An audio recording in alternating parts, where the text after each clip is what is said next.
Hey, what is up, everyone? Welcome back to another video. If you are new here, my name is Josh Smith. I'm the founder of Aligner Marketing. And today I want to talk about a common hiring mistake that I see constantly in dental practices, especially with owners who are trying to buy back their time. Most practice owners don't build teams, they hire help. And there's a big difference. If your goal is to build what I call a freedom practice, which is a practice that runs well without you being involved in every decision, then this distinction matters more than you think, because freedom practices aren't built on employees, they're built on stakeholders. So let's talk about it. Most dentists hire the same way people hire help around the house. There's a task, you give them instructions, and you hope it gets done close enough to how you would have done it. Answer the phones like this, schedule patients like that, follow this checklist. And on the surface, that seems reasonable. But the problem is that approach trains everyone to think like an employee.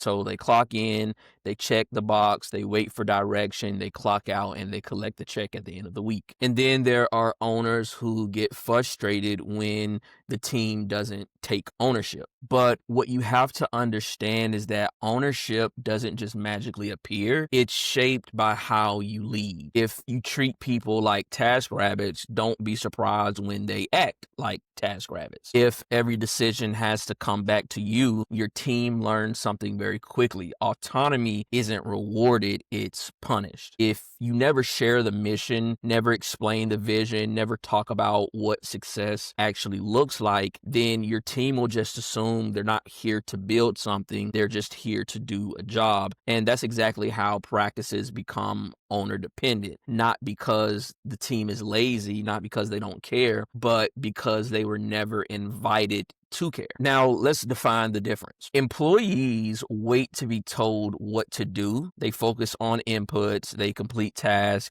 they stay in their lane, while stakeholders, they think differently. They take ownership, they care about outcomes, not just activity, and they understand where the practice is going and how their role fits into the bigger picture. Stakeholders, they don't need to be micromanaged, not because they're perfect, but because they're driven by clarity and not control. And this is where the shift really begins, not with hiring, but with how you as the doctor shows up as the leader and as the CEO. You can't say that you want ownership and then control every decision.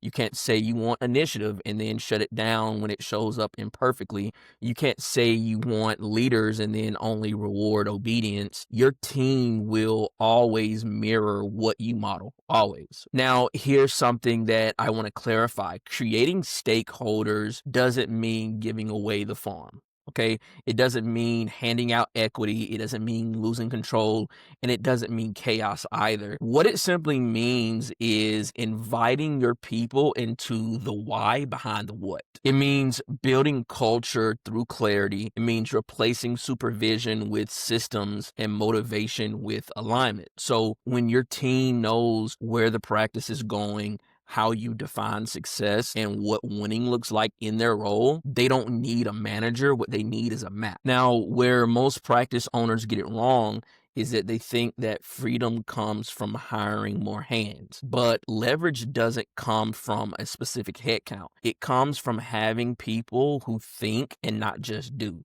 So people who run their lane like they own it, they take responsibility for results, and they care about the work because they understand why it matters. That's when everything starts to change. You start taking real days off, not kind of off, actually off. You stop being brought problems and start being brought solutions.